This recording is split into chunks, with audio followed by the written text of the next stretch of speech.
Fala pessoal, bem-vindos para mais uma aula. Nessa, a gente vai estudar a Lei 13.146 de 2015, conhecido aí como Estatuto da Pessoa com Deficiência, ou então a Lei Brasileira de Inclusão da Pessoa com Deficiência, tá? Essa lei, então, ela serve para assegurar e promover, em condições de igualdade, o exercício dos direitos e das liberdades fundamentais por pessoa com deficiência, visando o quê? A sua inclusão social e cidadania. Então, ao longo do que a gente estudar essa lei aqui, a gente vai notar que existem aqui diversas garantias que estão sendo atribuídas às pessoas com deficiência. E aí a gente vai parar para pensar, mas na Constituição Federal, muitos dos direitos que estão nessa lei, eles já estão expressos lá na Constituição Federal. Bom, apesar da Constituição Federal trazer esses direitos, né, como direito à saúde, direito à educação, direito à moradia, na prática, para as pessoas com deficiência, existem algumas barreiras que acabam fazendo com que elas não consigam exercer esses direitos em condições de igualdade com as demais pessoas. Aí a lei ela entra nesse sentido, então, para conseguir trazer essa igualdade para essas pessoas. Porque a Constituição Federal, ela traz o que a gente chama de igualdade formal, tá? Tá expresso lá e, teoricamente, todos teriam que ter acesso a esses direitos. Mas, dado, então, essas barreiras que na prática elas existem e que acabam afastando, muitas vezes, o exercício desses direitos das pessoas com deficiência, essa lei, a Lei 13.146, ela veio no sentido, então, de garantir a igualdade material, ou seja, aquela igualdade na prática para essas pessoas. Então, ao longo do que a gente for estudando aí, a gente vai ver que são garantidos aí diversos direitos, no sentido do quê? Vamos lá, assegurar e promover em condições de igualdade, aqui a gente pensa em igualdade material, então, o exercício dos direitos e das liberdades fundamentais por pessoa com deficiência, visando o quê? A sua inclusão social e a cidadania. E aí, uma definição que é importante aqui para fins de prova, tá? É essa daqui. Então, já marquem um asterisco aí porque é muito importante. A lei, ela nos diz o que é considerado, então, uma pessoa com deficiência. Diz assim: considere-se a pessoa com deficiência aquela que tem um impedimento de longo prazo. Não é médio prazo, não é curto prazo. É um impedimento de longo prazo. Esse impedimento ele pode ser de natureza física, mental, intelectual ou sensorial. Natureza física, por exemplo, as pessoas que têm que andar de cadeira de rodas, é um tipo de deficiência de natureza física. Uma deficiência mental e intelectual, né, que daqui a pouco tem a ver ali com o cérebro, que ela não consegue se comunicar, algo nesse sentido, ela não consegue processar as informações. Ou sensorial, pode ser uma deficiência visual, que vem dos sentidos, tá? O qual, em interação com uma ou mais barreiras, pode obstruir a sua participação plena e efetiva na sociedade, em igualdade de condições com as demais pessoas. Então, essa é a definição. Vamos lá. É uma pessoa que ela tem um impedimento de longo prazo e que pode ser de natureza física, mental, intelectual ou sensorial, o qual, ou seja, essa barreira, ela acaba obstruindo, então, né? A gente tem, aliás, as barreiras que acabam obstruindo a participação plena e efetiva dessa pessoa na sociedade em condições de igualdade, né? Aquela igualdade que a gente busca, que é a igualdade material. Essa toda é a definição. Não basta apenas ter uma deficiência que seja um impedimento de longo prazo. Tem que ter também essa barreira que impede ela de participar plena e efetivamente na sociedade. Aí, segundo a Lei 13.146, caracterizou aqui a pessoa com deficiência. Em alguns casos, tá? Vamos pensar assim, por exemplo, numa pessoa que ela quer concorrer nas cotas PCD de um determinado concurso. Aí, nesse sentido, ela vai ter que passar por algum tipo de avaliação para ver se efetivamente ela é considerada uma pessoa com deficiência, tá? E aí, nesse sentido, a lei diz o seguinte: a avaliação da deficiência, quando necessário, e aí eu trouxe um exemplo para vocês, né, de que é necessário, será biopsicossocial. O que é isso? Ou seja, nessa avaliação de deficiência, a gente vai analisar a parte biológica, então se caracterizam um impedimento de longo prazo de natureza física, mental, vai ser também analisado a parte psicológica e ainda a parte social. Isso tudo nessa avaliação para caracterizar se a pessoa ela é considerada uma pessoa com deficiência ou não, quando necessário. E vai ser realizado, então, por uma equipe multiprofissional ou seja, diversos profissionais e interdisciplinar em diversas áreas. E considerará os impedimentos nas funções e nas estruturas do corpo, ou seja, aqui a gente está olhando o fator biológico, os fatores socioambientais, psicológicos e pessoais, aqui está olhando tanto o psicológico como o social, a limitação no desempenho das atividades, também tem a ver aí com essa ideia do biológico, do social, e a restrição de participação, também tem a ver com o social, tá? Então, a avaliação, quando necessária, ela vai ser biopsicossocial, levando em consideração o que a gente viu aqui. E aí a gente entra agora aqui nessa parte da lei onde ela nos traz a definição de diversos conceitos, tá?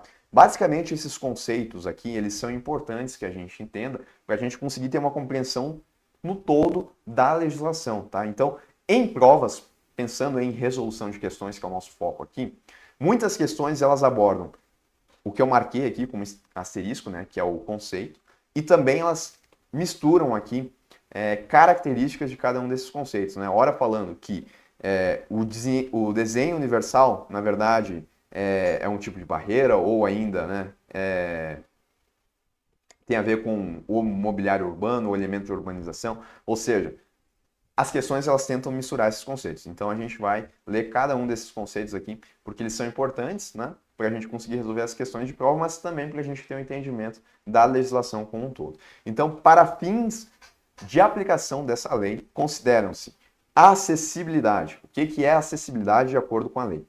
É a possibilidade de condição de alcance para utilização com segurança e autonomia de espaços mobiliários, equipamentos urbanos, edificações, transportes, informação e comunicação. Ou seja, a acessibilidade, então, a gente falou de a possibilidade das pessoas com deficiência delas conseguirem utilizar com segurança e autonomia aí, né, espaços mobiliários, né, inclusive seus sistemas e tecnologias. Então pensem, por exemplo, naquela pessoa que ela é uma cadeirante e ela precisa pegar um ônibus, né? O ônibus ele vai ter que ter a acessibilidade, que vai fornecer segurança e autonomia para que essa pessoa ela consiga, então, utilizar esse transporte. Essa é a ideia de acessibilidade, tá? Inclusive seus sistemas e tecnologias, bem como de outros serviços e instalações abertas ao público, de uso público ou privado, de uso coletivo, tanto na zona urbana como na rural, por pessoa com deficiência ou, então, uma pessoa com mobilidade reduzida, tá? A gente já vai ver qual que é a diferença de pessoa com deficiência e pessoa com mobilidade reduzida de acordo com essa lei. Mas apenas, já colocando aqui, caso apareça, pessoa com deficiência é exatamente essa definição que a gente viu aqui. É um impedimento de longo prazo, de natureza física e que, né, pode obstruir a participação da pessoa. Agora, pessoa com mobilidade reduzida, ela é aquela pessoa que ela tem algum tipo de característica temporária ou permanente que reduz a mobilidade dela. Não necessariamente uma pessoa com deficiência, tá? Dependendo da pessoa com deficiência, ela pode ter mobilidade reduzida, mas não necessariamente a pessoa com mobilidade reduzida, ela vai ser uma pessoa com deficiência. Pode ser uma gestante, por exemplo, né? Uma gestante, ela vai ter a mobilidade reduzida, mas vai ser de forma temporária. Depois que ela conceber, então ela vai voltar a ter a mobilidade normalmente. Desenho universal, outro ponto importante aí da lei, é a concepção de produtos, ambientes, programas e serviços a serem usados por todas as pessoas sem necessidade de adaptação ou de projeto específico, incluindo recursos de tecnologia assistiva, tá? Então, por exemplo, né, a gente pensa aí na constituição de produtos que não só as pessoas como um todo consigam utilizar, e eu digo pessoas aqui me referindo àquelas que não têm a deficiência, mas também pessoas com deficiência também consigam utilizar. Desenho universal, então, é conceber o determinado produto ou serviço de uma maneira que ele consiga atingir todo mundo, né? Que ele possa ser utilizado por todas as pessoas. Isso, então, é o conceito de desenho universal, tá? Tecnologia assistiva ou ajuda técnica.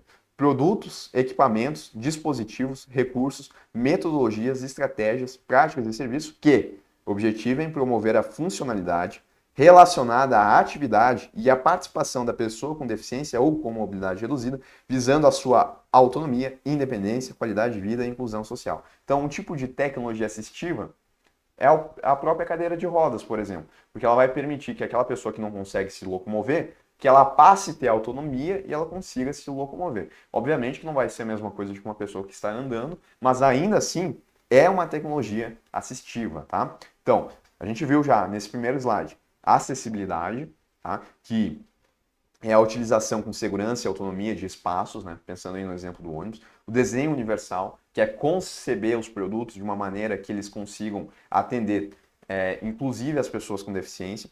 E tecnologia assistiva, que é essa ideia de produtos, equipamentos que vão promover a funcionalidade relativa à participação de pessoa com deficiência, ou então, né, com mobilidade reduzida, dando essa autonomia para elas.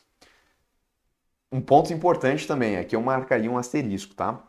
Barreiras. O que são barreiras de acordo com a lei? Porque a gente viu que na própria definição ali da pessoa com deficiência, já tem algum tipo de barreira que acaba impossibilitando que ela exerça os seus direitos, né? Tá lá na definição. Então, vamos lá para o conceito de barreiras. É qualquer entrave, obstáculo, atitude ou comportamento que limite ou impeça a participação social da pessoa. Então, eu falei em entrave, obstáculo que limite ou impeça a participação social da pessoa, bem como o gozo, a fruição e o exercício de seus direitos. Direitos a quê? A acessibilidade, a liberdade de movimentação e de expressão, a comunicação, ao acesso à informação e à compreensão, a circulação com segurança, entre outros, tá? Então, é qualquer tipo de entrave ou obstáculo que vai limitar ou impedir, né, o acesso da pessoa com deficiência a algum tipo de exercício, tá? E aí, esse é o conceito geral de barreiras,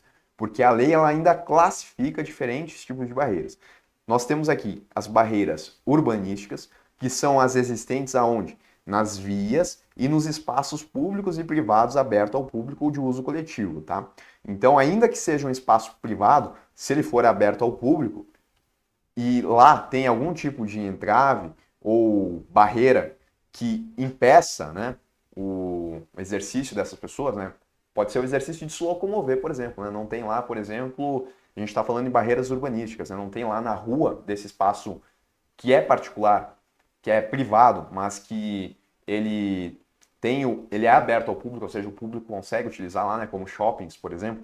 Não tem lá uma rampa para que as pessoas cadeirantes consigam subir e entrar no shopping. Então a gente está falando de uma barreira urbanística, tá? São aquelas existentes nas vias, são aquelas existentes nas ruas, tá? Por que eu estou destacando isso? Porque na sequência aqui a gente tem as barreiras arquitetônicas. E em prova, eles gostam de confundir o conceito de barreiras urbanísticas com as arquitetônicas. Então cuidado, tá? As barreiras arquitetônicas são aquelas que impeçam, né, que limitem ou que impeçam o exercício de direito, que são existentes em edifícios públicos e privados. Então, pensa, por exemplo, lá no shopping, que é de 2 andares e não tem um elevador, só tem escada. Acabou de impor uma barreira na locomoção do cadeirante. Então, a gente já falou, né, de duas situações aqui. Barreiras urbanísticas são aquelas nas ruas. Barreiras arquitetônicas são aquelas nos edifícios, sejam eles públicos ou privados. Barreiras nos transportes, isso aqui é mais tranquilo, tá? São as existentes nos sistemas e meios de transportes. Faltou lá, então, exatamente a tecnologia assistiva, faltou a acessibilidade, né? Faltou a acessibilidade no transporte.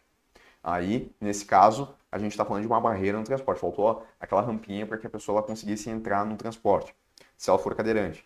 Barreiras na comunicação e na informação. Qualquer entrave, obstáculo, atitude ou comportamento que dificulte ou impossibilite a expressão ou o recebimento de mensagens e de informação por intermédio de sistemas de comunicação e de tecnologia de informação. Então, por exemplo, nas televisões, né, tem aquelas legendas que são geradas de forma automática. Se a gente não ter essas legendas geradas de forma automática, a gente acabou de ter uma barreira na comunicação e na informação para aquelas pessoas que não conseguem ouvir. Barreiras atitudinais. Importante isso daqui, tá? Atitudes ou comportamentos que impeçam ou prejudiquem a participação social da pessoa com deficiência em igualdade de condições e oportunidade com as demais pessoas. Então, aqui são atitudes de outras pessoas que acabam excluindo e, então, né, colocando a pessoa com deficiência não em igualdade com essas outras pessoas. São barreiras de atitudes, né? Por isso atitudinais. Barreiras tecnológicas, as que dificultam ou impedem o acesso da pessoa com deficiência às tecnologias, tá? Então, por exemplo, falta ali no celular de daqui a pouco ter algum tipo de função que a pessoa consiga utilizar aquele telefone. Bom, as barreiras a gente estudou, mas tem outras definições também ainda nessa lei. Comunicação, na forma de interação dos cidadãos, que abrange, entre outras opções, ou seja, o que é comunicação para a lei? Então, as línguas, aí, inclusive, as línguas de sinais, as libras, a visualização de textos, o braille, os sistemas de sinalização ou de comunicação tátil, os caracteres ampliados, dispositivos de multimídia, assim como também a linguagem simples, escrita e oral, os sistemas auditivos e os meios de voz digitalizados, e os modos, meios e formatos aumentativos e alternativos de comunicação, incluindo as tecnologias de informação e das comunicações. Tudo isso daqui faz parte da ideia de comunicação, então, tá? Apenas destaco aqui que as línguas, como sinais, o braille, também esses caracteres ampliados, tudo faz parte da ideia de comunicação. O que são adaptações razoáveis, tá? Adaptações, modificações e ajustes necessários e adequados que não acarretem ônus desproporcional e indevido quando requeridos em cada caso, a fim de assegurar que a pessoa com deficiência possa gozar ou exercer em igualdade de condições e oportunidades com as demais pessoas, todos os direitos e liberdades fundamentais. Então, a gente acabou de ver, né, o conceito de desenho universal, que basicamente é conceber os produtos e serviços de uma maneira que todas as pessoas, inclusive as pessoas com deficiência, elas consigam utilizar. Em alguns casos, talvez não seja possível fazer o tal do desenho universal, né, pelas características do produto ou serviço. Aí, nesse sentido, a gente adota essas adaptações razoáveis, ou seja, a gente vai adaptar aquele produto ou serviço para que a pessoa com deficiência ela consiga utilizar também. O detalhe é que essa adaptação, de acordo com a lei, não pode acarretar ônus desproporcional ou indevido, tá? Quando não acarretar isso daqui, aí podem ser feitas essas adaptações razoáveis para que as pessoas com deficiências também consigam utilizar esse determinado produto ou serviço. Elemento de urbanização. Quaisquer componentes de obras de urbanização, tais como referentes à pavimentação, saneamento, encanamento para esgoto, distribuição de energia elétrica e de gás, iluminação pública, serviços de comunicação, abastecimento e distribuição de água, paisagismo e os que materializam as indicações do planejamento urbanístico. Então, elementos de urbanização, eu acho que aqui é melhor a gente lembrar, então, dos exemplos que a própria lei traz, tá? Então, pavimentação, saneamento, encanamento. Isso, de acordo com a lei, é caracterizado como elemento de urbanização. Aí a gente tem um mobiliário urbano, que eu acho que é onde pode confundir, tá? E no mobiliário urbano, que traz essa ideia de ser móvel, né? Por isso mobiliário, nós temos aqui os conjuntos de objetos existentes nas vias e nos espaços públicos, superpostos ou adicionados aos elementos de urbanização. Então a gente tem a pavimentação, por exemplo, e sobreposta, né, superposta, a gente tem o mobiliário urbano. Quais são os exemplos aqui? A gente tem semáforos, postes de sinalização e similares, terminais e pontos de acesso, ou seja, a gente consegue mover esse mobiliário, né, mobiliário urbano. E eles estão superpostos aos elementos de urbanização. Então, por exemplo, a gente tem aqui os semáforos, que estão superpostos à pavimentação. Tá? De forma que sua modificação ou seu translado não provoque alterações substanciais nesses elementos. Ou seja, eu posso mover, por exemplo, né, sem que a gente prejudique a essência desse imobiliário. E também, ó, fontes de água, lixeira, toldos. A gente consegue mover uma lixeira de um lado para o outro sem que ela perca a sua essência? Consegue, né? Pessoa com mobilidade reduzida. Chegou a hora da gente ver então. É aquela que tenha, por qualquer motivo, dificuldade de movimentação. Permanente ou temporário. Lembre que lá na pessoa com deficiência é um impedimento de longo prazo. Gerando redução efetiva da mobilidade, da flexibilidade, da coordenação motora ou da percepção. E aí, quais são os exemplos que a lei traz para a gente? O idoso, a gestante, a lactante, a pessoa com criança de colo e obeso. Tá? Percebam que aqui elas estão com dificuldade de movimentação, mas pode ser permanente ou temporário. Né? Provavelmente o idoso ele vai ter a mobilidade reduzida por conta da idade dele, e algo que seja permanente. Agora, a gestante, não, né? A gestante é temporária. Depois ali que ela ter o filho, novamente ela vai conseguir ter essa movimentação plena. Pessoas com criança de colo, a mesma situação, tá? Então, não confundam o conceito de pessoa com mobilidade reduzida com pessoa com deficiência. Falou em pessoa com deficiência, para a gente resolver as questões, a gente tem que lembrar. É um impedimento de longo prazo, de natureza física, de natureza intelectual, mental, ou ainda sensorial, né? E ainda além de ter isso, a gente tem que ter aquelas barreiras que impeçam, então, a condição de exercícios em situação de igualdade com a sociedade. Falou em pessoa com mobilidade reduzida, é dificuldade de movimentação, e lembrar aqui dos exemplos da lei.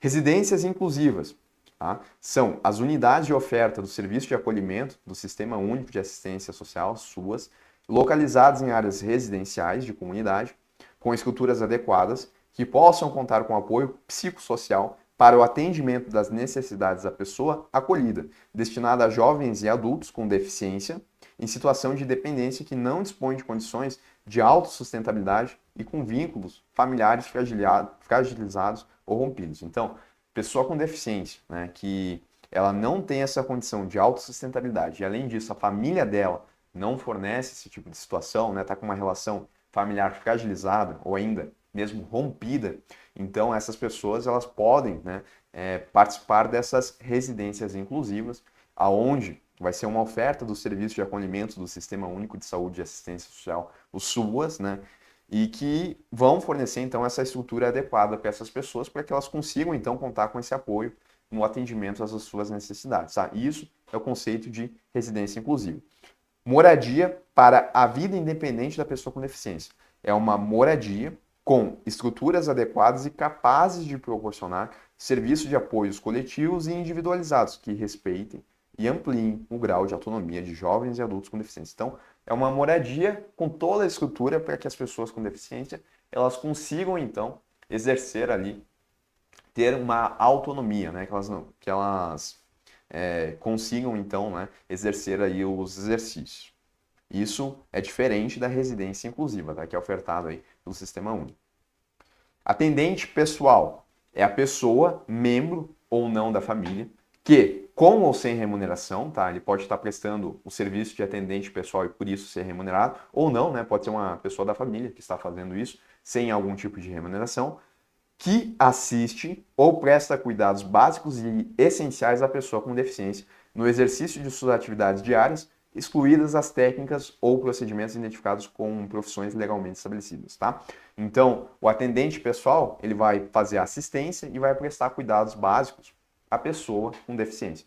Isso é um atendente pessoal, lembrando que exclui, então, os procedimentos identificados com profissões legalmente estabelecidas. Então, se tem algum tipo de profissão que está estabelecida legalmente e que, de certa forma, vai prestar esse serviço à pessoa com deficiência, não vai caracterizar como atendente pessoal, tá? Profissional de apoio escolar. É a pessoa que exerce atividades de alimentação, higiene e locomoção de quem? Apoio escolar. Então, do estudante com deficiência e atua em todas as atividades escolares nas quais se fizer necessário, em todos os níveis e modalidades de ensino, em instituições públicas e privadas, excluídas de novo, né? As técnicas ou procedimentos identificados como profissões legalmente estabelecidos. Então, atendente pessoal, profissional de apoio escolar. Acompanhante é aquele que acompanha a pessoa com deficiência, podendo ou não desempenhar as funções de atendente pessoal. Então, a pessoa com deficiência ela pode ter, por exemplo, contratado um atendente pessoal que vai estar ali prestando serviço de assistência, fazendo a prestação ali de cuidados básicos a ela. Mas em determinado dia, por exemplo, né, ela vai até uma instituição financeira, né, ela tem algum assunto para tratar lá, e ela vai com um familiar seu, né, um filho, um irmão, e aí esse irmão, esse filho, ele está sendo o acompanhante, mas ele não exerce as funções de atendente pessoal porque essa pessoa ela já tem um atendente pessoal. E aí, né, a gente vai ver ao longo aqui que o atendente pessoal, ele também tem atendimento prioritário, né, por estar junto com uma pessoa com deficiência, a não ser em duas situações, a gente já vai ver. Tá?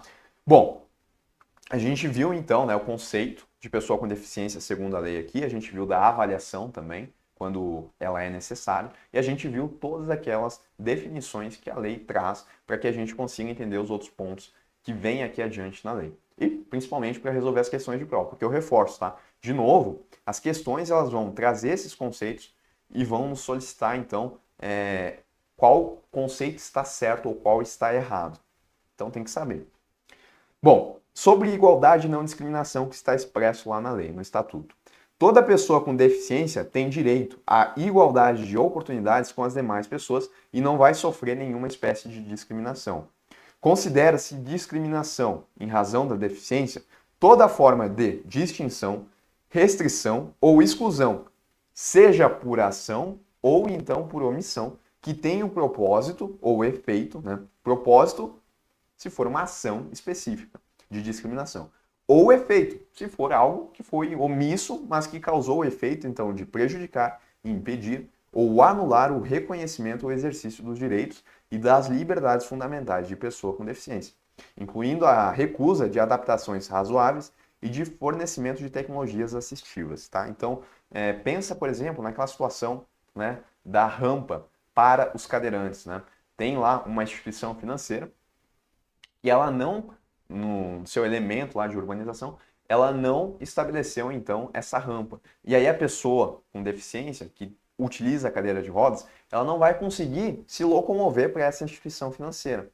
Se a instituição financeira fez isso sem ela ter pensado nisso, quando ela fez lá a sua estrutura, sem ela ter pensado, ela, né, fez uma discriminação por omissão, né, porque ela não estabeleceu a rampa.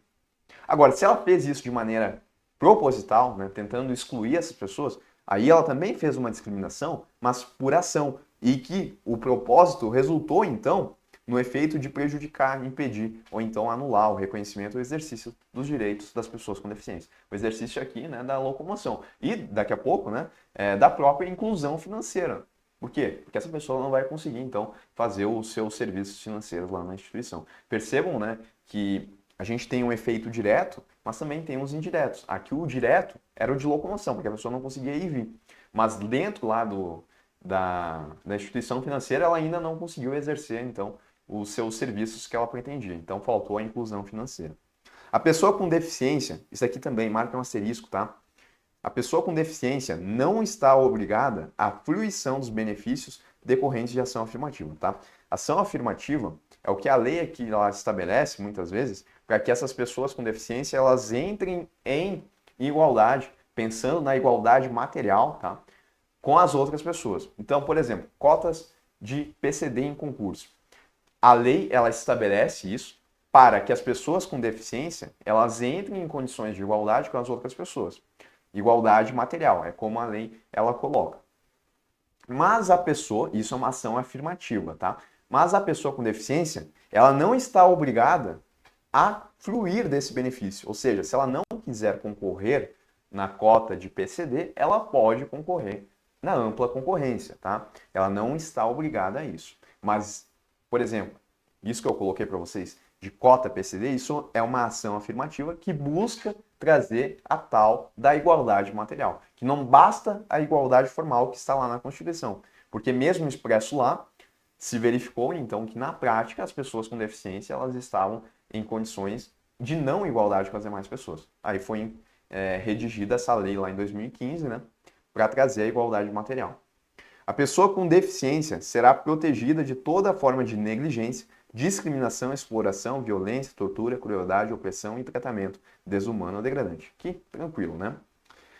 Igualdade e não discriminação. Olha só, a deficiência não afeta a plena capacidade civil da pessoa, inclusive, ou seja, pessoa com deficiência é considerado, né, a deficiência não vai resultar na perda da capacidade civil, ou seja, pessoa com deficiência também é considerada plenamente capaz.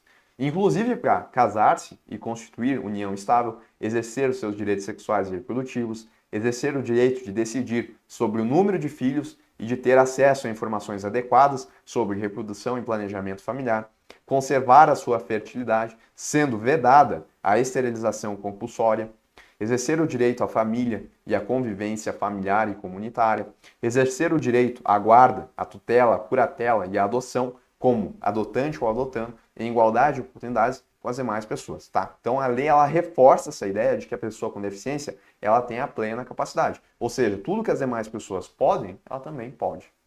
É dever de todos comunicar à autoridade competente qualquer forma de ameaça ou de violação aos direitos da pessoa com deficiência. É dever de quem? É dever de todos, tá? Comunicar a quem? A autoridade competente. Aí, se no exercício de suas funções, os juízes, os tribunais, tiverem conhecimento de fatos que caracterizem as violações previstas no Estatuto, devem remeter peças ao Ministério Público para providências cabíveis, tá? Então, A pessoa com deficiência, ela tem plena capacidade civil e ela pode, então, tudo isso que a gente viu. Além disso, né, se alguém verificar, então, que existe qualquer tipo de forma de ameaça ou violação dos direitos, é dever dessa pessoa comunicar à autoridade competente. E aí, se os juízes eles tiverem conhecimento de fatos que caracterizem essas violações, eles devem remeter as peças ao Ministério Público.